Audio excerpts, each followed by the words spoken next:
Hi everyone, I'm Kim, a content writer for the UWorld College Readiness team. Today, I want to help you with a problem that you'll find in the reading section of the SAT exam, paired questions.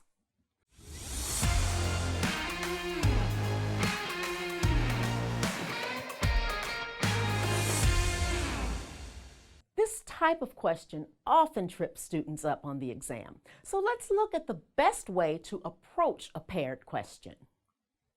All right, so we're going to do these paired questions. So it's question 4 and question 5.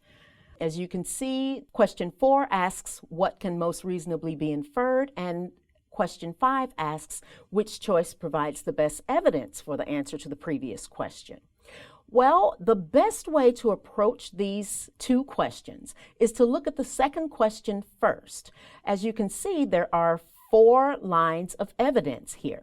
So you know that the answer to question 4 is going to be found in one of these 4 lines. So, question 4.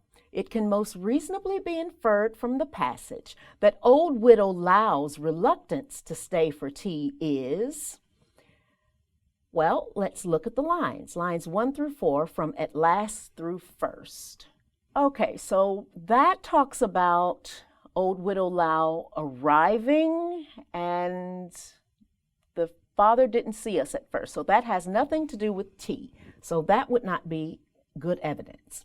The second one is lines 11 through 15, and he to customers. So this discusses little uncle apologizing and then rushing to seat them at one of the 2 tea tables for customers. So we're getting closer, but that still doesn't talk about her reluctance to stay for tea.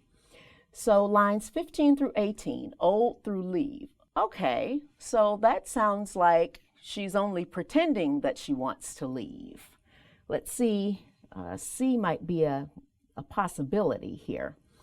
But let's go and look at the last line of evidence, lines 19 through 21, then to ourselves. Okay, so that's him bringing the tea and fans. So that's not about widow Lau, her reluctance to stay for tea. So only lines 15 through 18 discuss her reluctance to stay for tea, and it seems like she's pretending. So let's look at the previous answer choices. A says her reluctance is feigned, which means pretended, because she's not genuinely firm in her resolve. That's a good possibility. Inconsiderate, because the family has been planning her visit. None of the evidence says that. Her reluctance to stay is appropriate because the shop is unusually busy. Well, we don't have any evidence that says that. And her reluctance is ill-advised because she's exhausted from the journey. We don't have any evidence that says that. So, based on the evidence from question 5, the answer to question 4 is A, and the answer to question 5 is C, lines 15 through 18, which is where we found the evidence. And in this way, you can use the evidence from the second of the paired questions to find the correct answer to both questions. Well, I hope this has been helpful information. If it has, be sure to like, share, and subscribe to our channel for more videos like this one. Remember, your dream school requires a dream score, so keep studying and prepping with UWorld. Your hard work is going to pay off. See you next time.